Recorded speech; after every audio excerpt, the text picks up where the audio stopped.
बघूयात की हा सगळा विषय आहे नेमका काय, याच्यावर कारवाई काय केली जाते आणि याच विषयामध्ये आतापर्यंत काय काय झालेलं आहे। कबुतरांमुळे फक्त रोगराईच पसरत नाही तर आरोग्याच्या अनेक गंभीर समस्या सुद्धा निर्माण होतात, हे वारंवार सिद्ध झाले। कबुतरांच्या विष्ठेमधील बुरशी जंतू हे अपायकारक आहेत। कबुतरांच्या विष्ठेमधील परजीवींमुळे अनेक आजार बळवतात।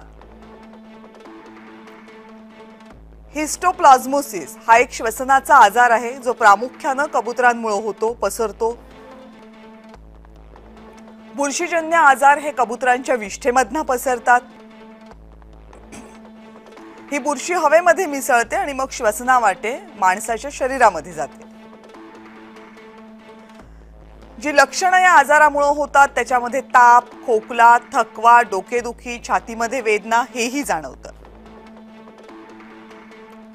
ही बुरशी शरीराला आतून घातक असते आणि सिटाकोसिस हा आजार सुद्धा यामुळे होऊ शकतो।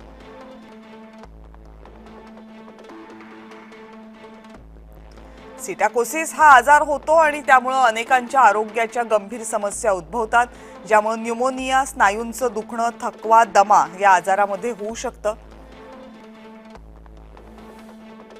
चिमुरड्यांची काळजी घेणं हे खूप महत्त्वाचं आहे, म्हणजे फक्त लहानग्यांचीच नाही तर वयोवृद्धांची सुद्धा काळजी घेणं महत्त्वाचं आहे।